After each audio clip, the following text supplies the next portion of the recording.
नमस्कार, अपन समाचार में स्वागत है। शुरू करी नेपाल में कोरोना के प्रसंग से। पिछला 24 घंटा में 2486 जना में कोरोना वायरस संक्रमण पुष्टि भेल। स्वास्थ्य तथा जनसंख्या मंत्रालय के अनुसार 368 जना संक्रमण मुक्त भेल। शनि दिन थपल संगे कोरोना संक्रमित के संख्या 2,97,087 पहुंचल।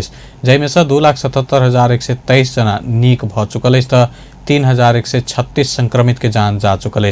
सक्रिय संक्रमित के संख्या 16,828 रहल। प्रदेश 2 में पिछला 24 घंटा में 131 जना में कोरोना वायरस संक्रमण देखल गए। स्वास्थ्य निर्देशनालय देने तथ्यांक अनुसार पर्सा में 66, धनुषा में 16, बारा में 12, रौतहट में 32, महोत्तरी में 4 और सिरहा में 1 संक्रमित भेटल। एहि संगे प्रदेश 2 में कोरोना के कुल संक्रमित संख्या 18,265 पहुंचल। प्रदेश 2 में 16,998 जना संक्रमण मुक्त भ चुकल। एखन धरि 1,49,874 जना के स्वाब संकलन कयल गेल। जैमे से 68टा स्वाब के नतीजा आब बाकी अछि। प्रदेश 2 में 1,050 जना सक्रिय संक्रमित अछि। कोरोना संक्रमण नियंत्रण के लिए प्रदेश 2 सरकार एक ठाम में 25 जना से बेसी जमा होवा रोक लगौलक। प्रदेश में शनि दिन बैसल सर्वदलीय बैठक से सरकार लेने कदम सबके थप प्रभावकारी बनावा सर्वदलीय संयंत्र से हो गठन कयल गेल। मुख्यमंत्री लाल बाबू राउत आई भोरे सर्वदलीय बैठक आयोजना क सरकार एखन धरि लेने कदम सबके जानकारी करबैत थप सहयोग आ सहकार्य के लिए सर्वदलीय संयंत्र गठन कयल गेल। सामाजिक विकास मंत्री नवल किशोर शाह के अध्यक्षता में गठित उक्त सर्वदलीय संयंत्र में नेकपा एमाले संसदीय दलक नेता शत्रुघ्न महतो, नेपाली कांग्रेस संसदीय दलक नेता राम सरोज यादव, नेकपा माओवादी केन्द्र संसदीय दलक नेता भरत शाह आ जसपा के सचेतक परमेश्वर शाह, प्रदेश सभा सदस्य राम आशीष यादव लगायत रहल। बैठक 25 जना से बेसी सहभागी नहीं होबा, सांस्कृतिक, धार्मिक, राजनीतिक गतिविधि सबके स्थानीय प्रशासन के सहयोग में कड़ाई करते रोक लगेबाक निर्णय समेत केलक। काठमांडू के ठमेल क्षेत्र के व्यवसायी सब खोप लगौला बाद पर्यटन व्यवसाय में ऊर्जा मिलत बतौलक। ठमेल पर्यटन विकास परिषद के आग्रह में नेपाल सरकार 10,000 खोप उपलब्ध करौला बाद व्यवसायी खुशी भेल। चीन सरकार नेपाल के उपलब्ध करौने वेरोसोल खोप ठमेल क्षेत्र के व्यवसायी सब लगौलक। परिषद के उपाध्यक्ष एवं कोविड-19 पर्यटन व्यवसाय विपद समन्वय समिति के संयोजक भविश्वर शर्मा ठमेल क्षेत्र के सूचीकृत कंपनी घरधनी आ कंपनी के कर्मचारी में से 95% खोप लगा चुकल बतौलन। खोप लगौला बाद व्यवसाय कर सहज हाथ शर्मा बतौलन। कमिटी को पहलमा चाहिँ ठमेलका व्यवसायी र ती व्यवसायमा काम गर्ने कर्मचारीहरूलाई हामीले चाहिँ यो कोभिड-19 विरुद्धको भ्याक्सिन लगाउने उद्देश्यका साथ यो नेपाल सरकार स्वास्थ्य तथा जनसंख्या मन्त्रालय स्वास्थ्य विभाग टेकुमा हामीले अनुरोध गर्यौं। त्यसपछि उहाँहरूले चाहिँ हाम्रो अनुरोधलाई स्वीकारेर 10,000 भ्याक्सिन हामीलाई दिनुभयो र 4 गतेदेखि आजसम्म हामीले कन्टिन्यू भ्याक्सिनहरू लगाएका छौं र समग्र रूपमा ठमेलका व्यवसायी र घरधनीहरूले चाहिँ यो भ्याक्सिन लगाइसक्नु भएको छ। करिब अब हामी चाहिँ अहिले 95% सम्म लगाइसक्नु भयो भने डाटाहरू हामीसँग आइरहेछ। त्यसले गर्दाखेरि यो समग्र रूपमा पर्यटन क्षेत्रलाई सपोर्ट पुगोस्, ठमेललाई कोरोना मुक्त गर्न सकियोस्, ठमेलका कर्मचारी, ठमेलका व्यवसायी जो पर्यटकसँग प्रत्यक्ष। काठमांडू के पर्यटन के केंद्र मानल जाए वाला ठमेल क्षेत्र के सबके खोप लगौला से खुशी भेल। कोरोना संक्रमण के जोखिम रहित क्षेत्र भेल संदेश देव चाहने परिषद बतौलक। प्रधानमंत्री केपी शर्मा ओली लोकतंत्र के कमजोर करे वाला चाह वाला शक्ति सब कमजोर होइत गेल बतौलक। शनि दिन पुनर्निर्मित ऐतिहासिक धरहरा के समुद्घाटन समारोह के संबोधन करते प्रधानमंत्री ओली लोकतंत्र के कमजोर बनाव प्रयासरत सब शक्ति सब अपने कमजोर होइत जा रहल बतौलन। नया शासकीय व्यवस्था संगे लोकतंत्र सुदृढ़ होइत गेल आ लोकतंत्र के कमजोर कर चाह वाला सब दक्षिणपंथी प्रतिक्रियावादी शक्ति सब कमजोर होइत जा रहल बतौलन। र मैले पुनर्निर्माणका कामहरुमा अथवा निर्माणका कामहरुमा भन्ने गरेको छु, भरसक हाम्रो इतिहास झल्कियोस्, हाम्रो विगतको गौरव झल्कियोस् र आजको आधुनिकता पनि टल्कियोस्। इतिहास झल्किने, आधुनिकता टल्किने त्यस प्रकारको धरहरा र आधुनिक सामग्रीहरू प्रयोग गरेर अब नभत्किने खालको धरहरा। धरहरा निर्माण भेलासँ सब नेपाली के लेल खुशी के क्षण भेल कहैत ओ अपन अपन घर में दीपावली कर आह्वान केने छलाह। पुनर्निर्माण के काज में कोविड किछ असर केलो पर आवश्यक सतर्कता अपनाबैत सरकार विकास निर्माण के काज के निरंतरता देने आ निरंतर प्रयास से धरहरा के पुनर्निर्माण संपन्न भेल तर्क केलनि। ओ महाभूकंप के समय में धरहरा ट्वीट कर जीवन गुमौने सदस्य के धरहरा के संरचना भीतर काम कर व्यवस्था प्रति परिवार 1 जना के दर से रोजगारी उपलब्ध करेबाक सेहो जानकारी देलनि। कम से कम आफूले गरौँ भन्ने आग्रह गर्न चाहन्छु। यो खुसीको क्षण हो। आज अर्को एउटा ऐतिहासिक दिन हो। दरबार हत्याकाण्डपछि फेरि बनेको निरङ्कुश राजतन्त्र, त्यसले जनताका अधिकारहरू खोसे एउटा निरङ्कुश अन्धकार युगतिर नेपाललाई फर्काउन खोजेको नेका सचेत प्रयासले आजकै दिन 15 वर्ष अगाडि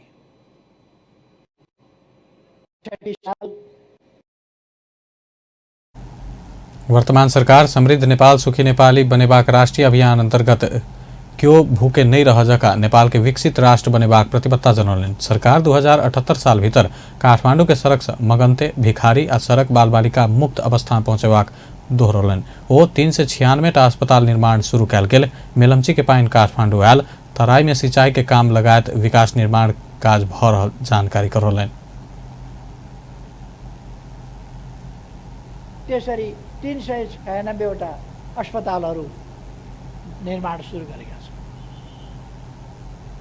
साना अस्पतालहरू खास गरी 5 शय्यादेखि 10 र 15 शय्याका अस्पतालहरू, ताकि ती प्रारम्भिक सुविधाहरू, प्राथमिक उपचारका सुविधाहरू आदि कुराहरू ती ठाउँहरूमा पुगुन्, डाक्टर सहितको सुविधा त्यहाँ उपलब्ध हुन सकोस्। यसका लागि हामीले कार्यक्रम में राष्ट्रीय पुनर्निर्माण प्राधिकरण के प्रमुख कार्यकारी अधिकृत सुशील गेवाली धरहरा के व्यापारिक कॉम्प्लेक्स के रूप में बनेबाक लागल गेल हल्ला गलत रहल जिक्र केलनि।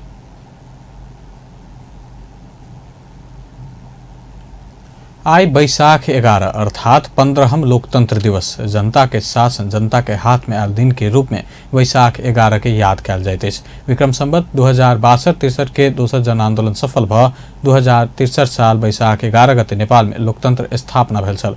तत्कालीन राजा ज्ञानेन्द्र शाह 2059 साल जेठ 8 गते विधिवत संसद विघटित संसद 2063 बैसाख 11 गते पुनर्स्थापना कयल गेल छल। नेपाल में लोकतंत्र आने के लेल शहादत प्राप्त केने हजारों शहीद सबके प्रति श्रद्धांजलि अर्पण करैत प्रत्येक वर्ष लोकतंत्र दिवस मनाओल जाइत अछि। 7 दल आ सशस्त्र युद्धरत नेकपा माओवादी बीच भेल 12 बुँदे समझौता अनुसार ज्ञानेन्द्र शाह के प्रत्यक्ष शासन विरुद्ध आंदोलन भेल छल। अर्थमंत्री विष्णु पौडेल युवा उद्यमी के जायज सुझाव के बजट मार्फत कार्यान्वयन में ल जेबाक बतौलनि अछि। आगामी बजट के संदर्भ में युवा उद्यमी के सुझाव लेबा काठमांडू में आयोजित कार्यक्रम में बजट अर्थमंत्री पौडेल युवा उद्यमी सबके संभव आ जायज सुझाव के कार्यान्वयन में ल जेबाक बतौलनि अछि। लेकिन की संभव आ की जायज अछि बात के बजट के पूर्व संध्या में रहल अर्थमंत्री बाजा नहीं मिलत बतौलनि। छलफल में युवा उद्यमी सब रखने सुझाव में बहुत महत्वपूर्ण अंतर तत्व सब अंतर्निहित रहल अछि कहि कऽ बतौलनि अछि। कोविड से सामना कर रहल देश आ एहिसँ किछु शिक्षा पौने नया ढंग से बजट निर्माण हेबाक जानकारी देलनि। अर्थतंत्र के पुनरुत्थान के बात आ प्रगति मात्र को नहीं पहुँच आब नीतिगत हस्तक्षेप आवश्यक रहला से ओहि दिस आगा बढ़नाइ जरूरी रहल बतौलनि। तपाईले भनेका धेरै विषयमा मलाई बोल्न मन लागेको छ। एकदम काउपति जस्तो लागेको छ। भनौँ जस्तो अहिले नै भनिदिउ कि जस्तो पनि लागिरहेको छ। तर बजेटको पूर्व सन्ध्याको अर्थमन्त्रीको सीमा के हुन्छ भने उसले बोल्न मिल्दैन। जे बोल्ने हो उसले बजेटमै बोल्नुपर्छ, अहिले बोल्नु मिल्दैन। त्यस कारणले म अहिले बोल्न असमर्थ छु। तपाईँहरूले भनेका कुराहरू के ठिक के बेठिक मैले त्यसलाई कसरी अब्जर्भ गरेँ, कसरी चाहिँ त्यसलाई मेरो चाहिँ त्यसप्रति मेरो भ्युज के छ भनेर ठ्याक्क मैले अहिले भन्न मिल्दैन। तर म यति चाहिँ भन्छु कि तपाईँहरूको सुझावमा धेरै महत्त्वपूर्ण अन्तर्तत्त्वहरू अन्तर्निहित छन् भन्ने मैले ठानेको छु। र मैले यति चाहिँ फेरि दोहोऱ्याएर भन्छु कि तपाईँहरूको सुझाव चाहिँ कार्यक्रम में युवा उद्यमी सब भन्सार में न्यून विजकीकरण, एग्रो प्रशिक्षण जोन, उद्योग के लाइफ लगानी, बैंक फाइनेंस, बिजली के डिमांड शुल्क, निर्यात में भेल समस्या सब, स्टील उद्योग के समस्या के विषय, स्टार्टअप पॉलिसी लगायत विषय में सुझाव देने छल। वही बाहेक चलचित्र क्षेत्र के समस्या, शेयर बाजार के आवश्यकता, युवा उद्यमी के प्रोत्साहित होबा जका कर निर्धारण, जल विद्युत परियोजना सबके क्षमता बढ़ेबाक लगायत विषय में समेत उद्यमी सब सुझाव रखलन छल। भौतिक पूर्वाधार तथा यातायात मंत्री वसंत कुमार नेवांग देश के समृद्धि के लेल पैघ भौतिक पूर्वाधार निर्माण के काज सब तीव्रता देवनाई आवश्यक रहल बतौलन। शनि दिन नेपाल इंजीनियरिंग परिषद के नया कार्यालय भवन शिलान्यास करैत मंत्री नेवांग पैघ भौतिक पूर्वाधार निर्माण नहीं क देश विकास संभव नहीं हैत बतौलन। नेपाल सरकार लेने राष्ट्रीय आकांक्षा के पूरा कर समृद्धि आ विकास प्राप्ति के लेल इंजीनियरिंग क्षेत्र के महत्वपूर्ण भूमिका रहबाक बतौलन। एखन देश में नया नया सुरंग मार्ग, रेल मार्ग, एयरपोर्ट, सिंचाई आयोजना निर्माण होबा के चरण में रहला से ओहन पूर्वाधार निर्माण के लेल इंजीनियरिंग क्षेत्र अपना के विकास केनाई जरूरी रहल बतौले। भौतिक पूर्वाधारका नवीन र नयाँ नयाँ क्षेत्रहरूका पहिचानका साथ अगाडि बढ्ने क्रममा यो निर्माणलाई तीव्रता दिनु परेको छ। यो ठुलठुला नयाँ ढङ्गका भौतिक पूर्वाधारका निर्माणलाई हामीले अगाडि थालेन भने मुलुकको आर्थिक विकास सम्भव छैन। हामीले नेपाल राज्यले बोकेको आकांक्षा, जसको नेतृत्व अहिलेको सरकार प्रमुख सम्माननीय केपी शर्मा ओलीज्यूले गर्नुभएको छ, उहाँले देखेको सपना र मुलुकलाई पुर्याउने गन्तव्यको गरेको नेतृत्वहरू सार्थक हुने छैन। त्यसो भएको हुनाले त्यो समृद्धि र विकास प्राप्तिको निम्ति इंजीनियरिंग क्षेत्रको काम देश में निर्माण हो वाला पैघ भौतिक पूर्वाधार निर्माण के तीव्रता देव आ ओहि के निर्माण में सफलता प्राप्त कर इंजीनियर बिना संभव नहीं भेल बतौलन। नेपाली कांग्रेस केंद्रीय कार्य समिति के बैठक यह बैसाख 13 गते दोपहर 2 बजे बैस जा रहा है। पार्टी केंद्रीय कार्यालय सानेपा में बैस वाला बैठक में देश के समसामयिक राजनीति आ पार्टी के 14हम महाधिवेशन लगायत विषय में छलफल हेबाक कांग्रेस के मुख्य सचिव कृष्ण प्रसाद पौडेल जानकारी दिलन। कांग्रेस पार्टी के 14हम महाधिवेशन आगामी भादो 7 से 10 गते धरि काठमांडू में कर के तालिका निर्धारित है।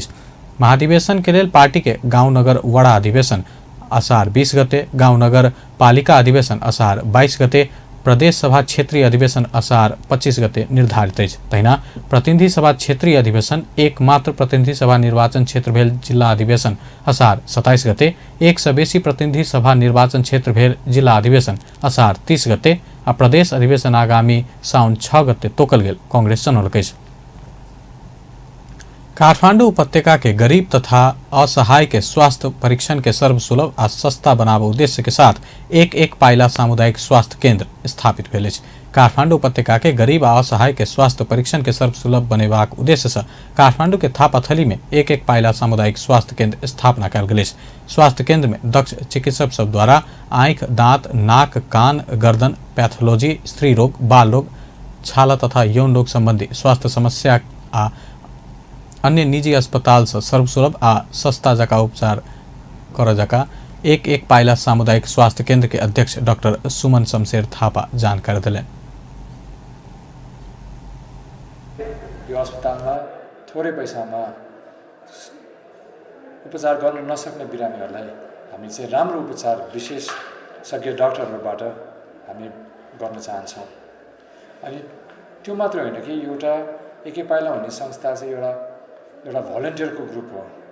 यसमा चाहिँ अरू भलन्टियरहरू आएर पनि यहाँ उहाँहरूले चाहिँ काम गर्न सक्नुहुन्छ। यहाँ बिहान हाम्रो एमडीजीपीबाट चाहिँ पुरै जनरल हेल्थ सर्भिस 2072 साल के भूकंप बाद स्वयंसेवक डॉक्टर तथा स्वास्थ्यकर्मी सबके सक्रियता में स्थापना भेल एक पाइला नामक गैर सरकारी संस्था स्वास्थ्य केंद्र के स्थापना केलक। जनकपुर धाम स्थित जनकपुर यूथ क्लब के नया कार्य समिति के पदाधिकारी शपथ ग्रहण केलक। शनि दिन Janakpur Dham ward 7 zero mile में भेल समारोह में क्लब के नवनिर्वाचित अध्यक्ष रोहित प्रसाद ठाकुर सहित शपथ ग्रहण केलक। क्लब के उपाध्यक्ष में संजय मंडल, गोपेंद्र मिश्र, महासचिव में शरद कुमार झा, सचिव में रामेश्वर शर्मा आ कोषाध्यक्ष में राजकिशोर ठाकुर रहल। तहिना सदस्य सब में सुनील कुमार तिवारी, सुजीत कुमार तिवारी, तुलसी शाह, छवि रंजन ठाकुर, सुधा कुमारी मिश्र, ममता पाठक आ बिट्टू चौधरी शपथ लेलक अछि। तहिना क्लब के सलाहकार सब में कुलानंद झा, वीरेंद्र ठाकुर, नवीन झा, भूपनारायण पाठक, दीनानाथ मिश्र, ललन कुमार झा आ अमरेंद्र झा रहल अछि। कोरोना संक्रमण के जोखिम के कारण सामान्य रूप में कार्यक्रम क शपथ ग्रहण समारोह के आयोजना केने क्लब जनौलक अछि। खोटांग हलेसी तुआचुंग नगरपालिका 1 कदुआ स्थित मध्य पहाड़ी लोकमार्ग में बस दुर्घटना भेला से एक जना के जान गेल अछि। शनि के भोरे हलेसी दर्शन कर गेल आ सप्तरी फिरता आबि रहल 39 जना यात्रु रखने बस दुर्घटना भेला से एक जना के जान गेल अछि त 22 जना घायल भेल अछि। बा 3 ख 9285 नंबर के बस अपने अनियंत्रित भ सड़क से अंदाजी 15 मीटर नीचा खसला से दुर्घटना भेल। बस के सहचालक सिंधुली घ्यांगलेंग गाउँपालिका 1 के 25 वर्षक अनिल तामाङ घटना स्थले में जान गुमौने प्रहरी जनौलक अछि। दुर्घटना भेल जानकारी पाउन लगले प्रहरी चौकी च्यासमिटार, इलाका प्रहरी कार्यालय हलेसी आ जिला प्रहरी कार्यालय खोटांग से प्रहरी नायब उपरीक्षक के कमान में प्रहरी टोली खटा उद्धार कार्य में खटाल गेल अछि।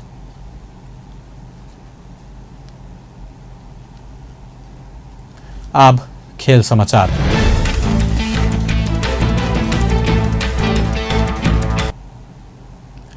नेदरलैंड सुपर कीर्तिमानी जीत निकालैत आयोजक नेपाल त्रिकोणात्मक श्रृंखला के उपाधि जीतलक अछि। कीर्तिपुर स्थित त्रिभुवन विश्वविद्यालय के मैदान में शनि दिन संपन्न फाइनल खेल में नेपाल नेदरलैंड्स के 142 रन से पराजित केलक अछि। नेपाल देने 239 रन के लक्ष्य पीछा कर क्रम में नेदरलैंड्स 17.2 ओवर में ऑल आउट होइत 96 रन मात्र बनाव सकल। एहि संगे नेपाल पहिल बेर अंतर्राष्ट्रीय T20 प्रतियोगिता के उपाधि जीतलक अछि। नेदरलैंड्स के इनिंग के सस्ते में समेट क्रम में करण केसी सर्वाधिक 3 विकेट लेलन त संदीप लामिछाने आ कमल सिंह एरी समान 2 विकेट लेलन। ऐसा पहिने टॉस हार कर बैटिंग के नेपाल निर्धारित 20 ओवर के समाप्ति में 3 विकेट गुमा 238 रन बनौने छल। ओपनर कुशाल भुर्तेल सर्वाधिक 77 रन जोड़लन। आसिफ शेख 16 कप्तान ज्ञानेन्द्र मल्ल 33 रन बनौलन।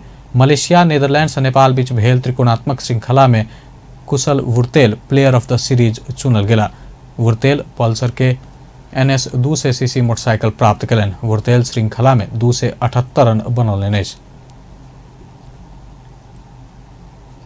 नेपाल में पहिल बेर आयोजना होबा लागल फ्रेंचाइज फुटबॉल प्रतियोगिता नेपाल सुपर लीग NSL के टोली AFC चितवन शनि दिन अपन जर्सी सार्वजनिक केलक अछि। AFC चितवन एक कार्यक्रम का लीनिंग ब्रांड के प्रायोजन कयल गेल जर्सी सार्वजनिक डिजिटल माध्यम से केलक अछि।